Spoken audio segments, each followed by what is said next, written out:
My girlfriend said you cannot afford to leave me, you need me more than I need you, before flying to Napa with another man, and want to maintain our open relationship. Am I crazy? I never thought I would be writing this. But I am sitting in a bank parking lot at 2 a.m. staring at account statements that make my stomach turn. 6 years together, and I am wondering if I have been the world's most willing fool. My girlfriend Sarah and I started dating in college. We are both grad students. She is getting her MBA. I am finishing my engineering doctorate during lockdown.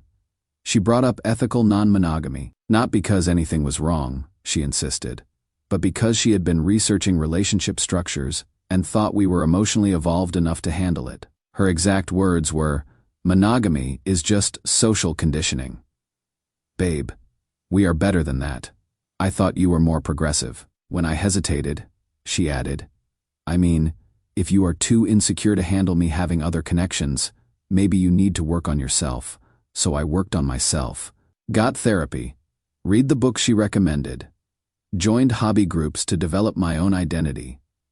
Meanwhile, Sarah immediately started dating a lot. Here is what I didn't realize at the time. She had me paying for everything. Our apartment lease, where only my name appears. Our shared groceries that came from my stipend. Our date nights that I always funded because her MBA program was more demanding than my research. When I started actually tracking expenses last month, I discovered I have been subsidizing her lifestyle to the tune of about $2,800 monthly, while she has been spending her fellowship money on dates with other guys, dinners I couldn't afford, weekend trips, even lingerie I never saw her wear. But wait, it gets better. Last year I finally started dating someone, Emma 25F from my rock climbing gym. Amazing connection, someone who actually remembered details about my research, wanted to split checks, brought me coffee when I had late lab sessions. Sarah's reaction was immediate and vicious. Suddenly, there were rules about overnight dates. She needed me home certain nights for relationship maintenance. She started having anxiety attacks whenever I mentioned Emma, requiring expensive therapy sessions that, surprise, I needed to help pay for since her emotional labor was suffering. I am doing the work to process my feelings, she would say. The least you can do is support me through this growth. 2 months ago, Emma told me she was interested in monogamy, not pressuring, just being honest about her feelings. Before I could process this, Sarah somehow found out and lost her mind. You are choosing some random gym girl over 6 years together? God, you are so easily manipulated by anyone who gives you attention. This is exactly why monogamy breeds insecurity. That is when she dropped the real bombshell. Besides, you cannot afford to leave me. Your name is on the lease, your credit is tied up in our accounts, and you would lose your deposit. Face it, you need me more than I need you. I started quietly investigating our finances. What I found made me physically sick. She had been intercepting credit card offers that came in my name and applying online while I was at the lab. I found the approved applications in her email when I checked our shared laptop. She had convinced me to add her to my savings account for emergency access and had been making small withdrawals for months.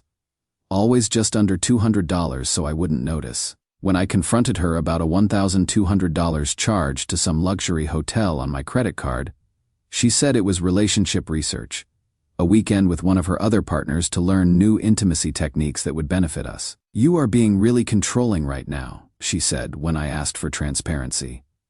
This possessive energy is exactly why I need other partners. You cannot be my everything. That is not healthy. The final straw came Friday night. Sarah left for a week-long trip to Napa with Marcus. Her primary secondary, yes, she actually used that term. As she packed her designer luggage I now realize I probably paid for, she turned to me with that condescending smile I would somehow learn to tolerate. Try not to be too pathetic while I am gone. Okay, maybe spend some time figuring out why you are so threatened by my growth. Emma's probably getting tired of your neediness anyway. Girls can sense desperation. She kissed my forehead like I was a child. Oh, and the rent's due Tuesday. Thanks for handling that like always. Babe, you are such a good provider. As her Uber pulled away, paid for with our joint account. Naturally, something cracked open inside me. Not heartbreak, rage. I spent the weekend documenting everything. Bank statements, receipts, photos of credit card bills. The numbers are staggering. She has cost me approximately $89,000 while contributing maybe $12,000 to our shared expenses. I have moved most of my belongings to my parents' house, closed the joint accounts, called the credit card companies. Monday morning, I am meeting with a lawyer about the lease situation and potential financial fraud. But here is what really gets me. She has no idea what is coming. She has been sending me photos from Napa, clearly having an amazing time on what I now realize was probably my money. Her last text was, "Missing my favorite ATM. Hope you are not sulking too much. Maybe having some alone time will help you appreciate what we have." She still thinks I am her sure thing, her backup plan, her financial safety net who is too emotionally dependent to ever leave. The beautiful part. She is right about one thing. Emma has been getting to know me better, well enough to see what Sarah's been doing, well enough to offer her spare bedroom while I figure out my next steps. Well enough to split a bottle of wine last night while we planned my exit strategy. Sarah comes back Thursday, expecting to find her grateful, apologetic boyfriend ready to fund her next adventure. Instead, she is going to find locks changed, accounts closed, and a detailed invoice for 6 years of expenses she never intended to pay back. I keep thinking about what she said. "You need me more than I need you." We are about to find out who really needs whom. Update 1: the response to my original post was overwhelming. Thank you to everyone who helped me see this situation clearly. Your comments gave me strength when I was second-guessing myself. Sarah came back Thursday evening, and I was waiting in the coffee shop across from our building with printed copies of everything. 6 years of financial records organized by category, groceries, rent, utilities, her personal expenses charged to my accounts, credit cards she had applied for using my information. I watched her try her key in the lock, then try again, then knock, assuming I was inside. Finally she called. "Why isn't my key working?" she demanded when I answered. "Because I changed the locks. Meet me at Grind Coffee across the street. We need to talk." 10 minutes later, she stormed into the coffee shop, dragging her luggage behind her, that post-vacation glow rapidly fading into confusion and anger. What the hell is going on? Why cannot I get into my apartment? "It is not your apartment," I said quietly, gesturing to the chair across from me. "Your name was never on the lease. Remember? You said it would be cleaner that way for tax purposes." She sat down reluctantly, that familiar condescending tone creeping in. "Okay, you are obviously having some kind of episode. I had an amazing, refreshing week in Napa, and I came back ready to help you work through whatever jealousy spiral you have been having. But these childish games need to stop." I slid the financial summary across the small table between us. "What is this?" she asked, that familiar condescending tone creeping in. "Your bill," I said quietly. She laughed, actually laughed. "My bill? What are you talking about? $89,000. Sarah, that is how much you have cost me over 6 years while contributing $12,000 to our shared expenses. It is all documented there." The laughter died. She flipped through the first few pages, her expression shifting from amusement to confusion to something approaching panic. "This is ridiculous. These are relationship expenses. That is what partners do. They share resources. You are being incredibly petty right now. Partners share resources." I agreed. They don't intercept credit card offers to apply behind their partner's back. They don't withdraw money from savings accounts for romantic getaways with other people. They don't lie about emergency expenses that turn out to be designer shopping sprees. "I never lied about anything," she snapped, but her voice was getting higher. "You knew I had other partners. You knew I had expenses related to that. If you had a problem with it, you should have spoken up." I did speak up, multiple times. "Remember what you told me? That I was being controlling, that jealousy was toxic, that monitoring your spending was financial abuse." She was quiet for a long moment, studying the papers. Then she tried a different approach. "Look, maybe we got our wires crossed about money, but that doesn't erase 6 years together. We can figure this out. I can start paying you back. We can restructure our arrangement. You don't want to throw away everything we have built over some accounting error. It is not an accounting error, Sarah. It is a pattern of financial manipulation that I was too love blind to see. That is when her mask finally slipped completely. Manipulation. Are you kidding me? I gave you 6 years of my life. I introduced you to experiences you never would have had without me. I helped you grow as a person, taught you about emotional intelligence, expanded your social circle. That has value too, but I don't see you calculating the cost of my emotional labor. Your emotional labor, I repeated slowly. Like the anxiety attacks you had whenever I spent time with Emma, the ones that required expensive therapy sessions I needed to help fund. Those were real, maybe, but funny how they only happened when I was developing feelings for someone else, and how they always resolved when I agreed to limit my other relationships. She was pacing now. That manic energy I had learned to dread. You are rewriting history. You were insecure and possessive from the beginning. I spent years helping you work through that, and now you are using it against me. I was insecure because you deliberately undermined my confidence whenever I questioned our dynamic. Every time I expressed discomfort, you made it about my emotional limitations rather than your behavior, because it was about your limitations. God, even now you cannot take responsibility for your own growth. This is exactly why I needed other partners. You are emotionally stunted. I reached into my backpack and pulled out a folder. When I set it on the table, Sarah could see it was full of official documents, lease papers, legal correspondence, bank statements. Where are you going with this? The panic was creeping back into her voice. I am already gone, Sarah. I moved out over the weekend. This apartment is yours now. My lawyer says you have 30 days to refinance it into your own name or face eviction proceedings. Your lawyer. Seriously, you are really going to make this ugly? You made it ugly, Sarah. I am just documenting the damage. She tried one more approach. Tears. Real tears. Not the performative ones I had seen before. Please don't do this. I know I made mistakes, but we can fix them. I love you. I have always loved you. The other stuff was just exploration. You are my person. You know that.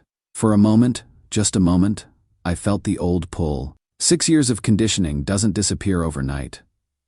But then I remembered her text from Napa, missing my favorite ATM. If I was your person, you wouldn't have spent 6 years treating me like your personal bank account. She followed me to the door, still pleading. What about Emma? You think she actually cares about you. She is just another conquest. Another way for you to avoid real emotional intimacy. When the novelty wears off, you will realize what you gave up. I turned around one last time. Sarah, in 2 months with Emma, I have never once felt like I needed to hide my bank statements. That probably tells you everything you need to know about the difference between love and manipulation. The look on her face. That moment when she realized her safety net was gone, that her financial cushion had developed a spine and walked away. That look was worth 6 years of confusion. I haven't heard from her since Thursday night, but mutual friends say she has been calling around trying to find someone to help with rent. Apparently, Marcus, the guy who traveled with her, remember, has his own place and isn't interested in supporting her lifestyle. Neither are her other partners. Turns out when you remove the financial incentives, relationships built on exploitation tend to dissolve pretty quickly. I am staying with Emma while my lawyer works on recovering what we can from the fraudulent accounts. She has been incredible through all of this. Patient, supportive, never once making me feel stupid for not seeing the manipulation sooner. You weren't stupid, she told me yesterday. You were loyal to someone who mistook your kindness for weakness. That is not your failing. It is hers. For the first time in years, I am not budgeting around someone else's secret expenses. I am not managing anyone's emotions except my own. I am not performing gratitude for being financially exploited. I am just free. Update 2. It has been 6 weeks since my last update, and several people have messaged asking how things resolved. The short answer is, exactly as you would expect when someone discovers their meal ticket has permanently closed.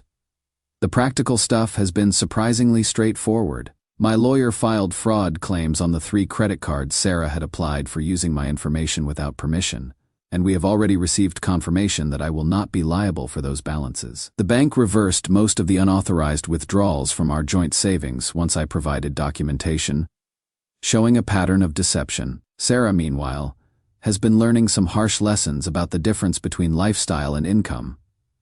2 weeks after our confrontation, she started calling. First, angry voicemails about how I was destroying her credit by disputing the fraudulent accounts. Then panicked messages about needing help with rent. Finally, sobbing apologies promising to pay back everything if I had just helped her through this transition. I didn't respond to any of them. My lawyer advised against direct contact, and honestly, I wasn't sure I trusted myself not to fall back into old patterns.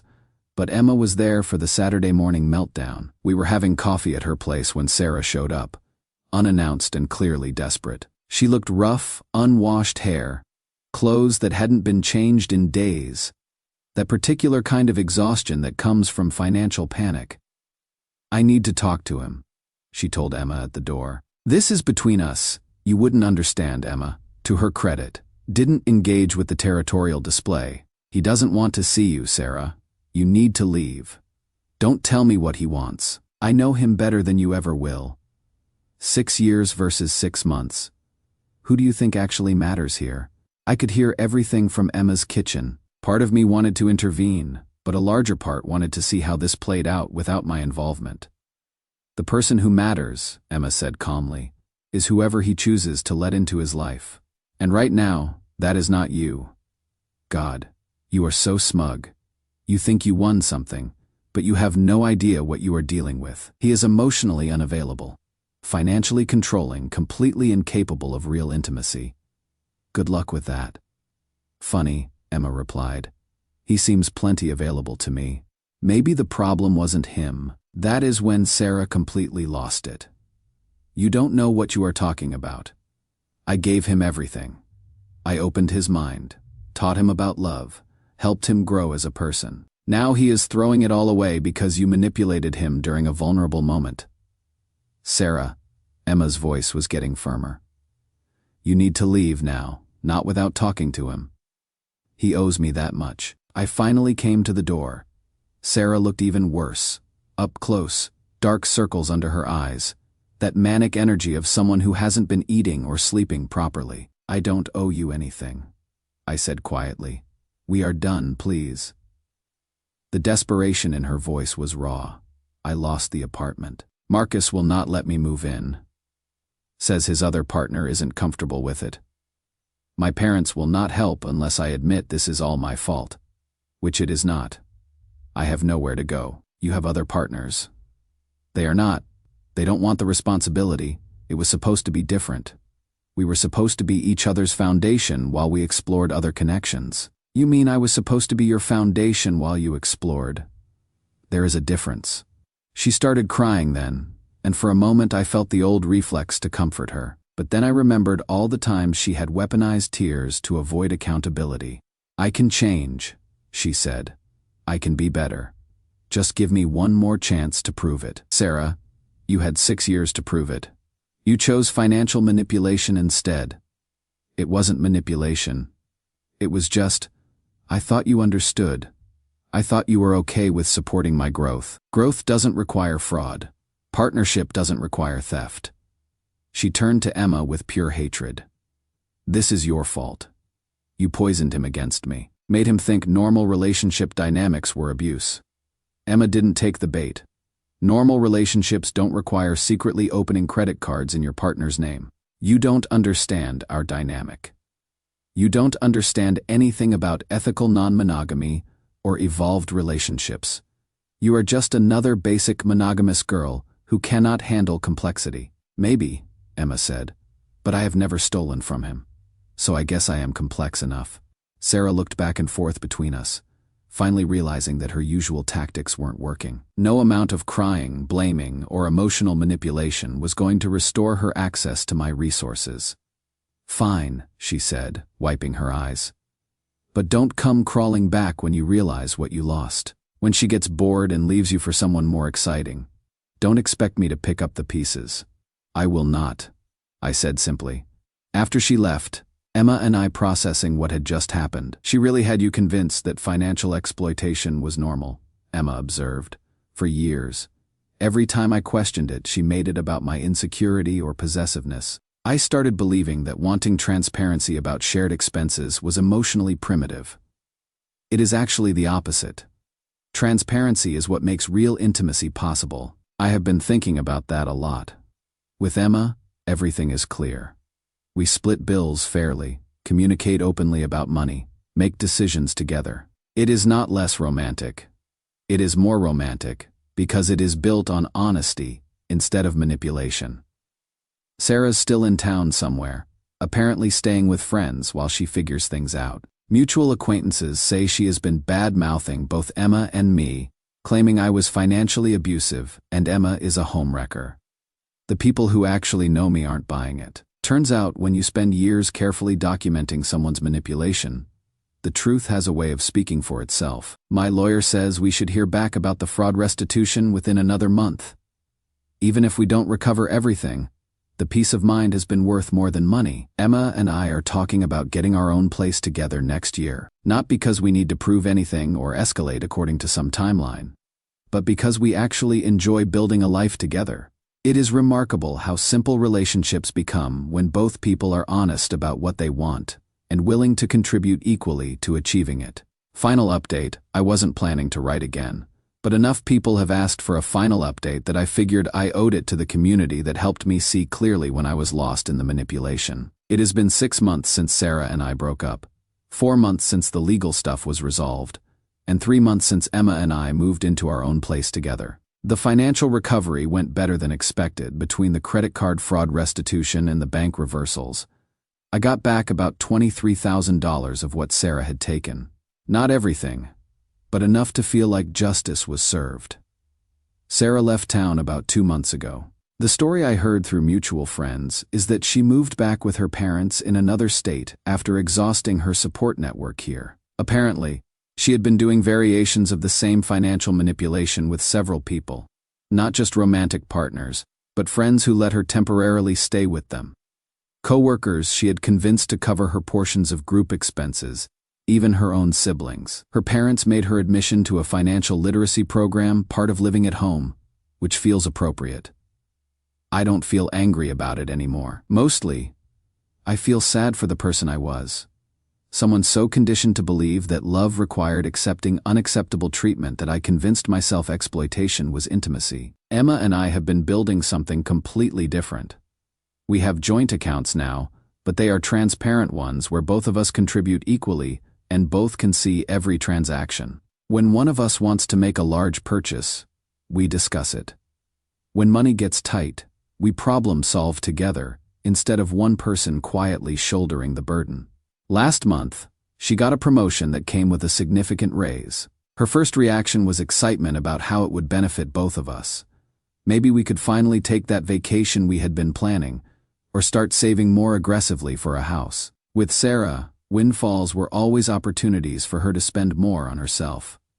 With Emma, success feels shared because it actually is shared. I have been doing a lot of work in therapy about why I was vulnerable to that kind of manipulation in the first place. Turns out, I have some deep patterns around proving my worth through service, probably stemming from childhood dynamics I had never examined. Sarah didn't create those vulnerabilities, but she definitely exploited them. The difference is that Emma sees them and actively helps me build healthier boundaries instead of taking advantage of weak ones. We talk openly about money, about future plans, about the things that scare us. When Emma has concerns about something, she brings it up directly instead of manufacturing crises designed to manipulate my behavior. When I am struggling with something, I tell her instead of silently building resentment. It sounds basic, but after 6 years of relationship games and hidden agendas, basic feels revolutionary. I am happier now than I have been in years. Not because my life is perfect, but because it is honest. I know where I stand with the person I love. I know where my money goes, and I know that my boundaries will be respected instead of systematically eroded. 6 years ago, Sarah told me that monogamy was social conditioning, and that I needed to evolve beyond my limitations. She was wrong about a lot of things, But she was right about evolution. I did evolve. Just not in the direction she expected. I evolved away from accepting manipulation as love. I evolved toward requiring honesty as the foundation of intimacy. I evolved into someone who values partnership over performance, and I have never been more grateful for that growth. Edit. Thank you to everyone who shared their own experiences over these past months. Your stories helped me understand that financial manipulation in relationships is far more common than I realized, and that recovery is absolutely possible. Edit 2. For those asking about warning signs to watch for, pay attention to anyone who makes you feel selfish for wanting transparency, guilty for having boundaries, or inadequate for requiring reciprocity. Those feelings are usually signs that someone is training you to accept less than you deserve.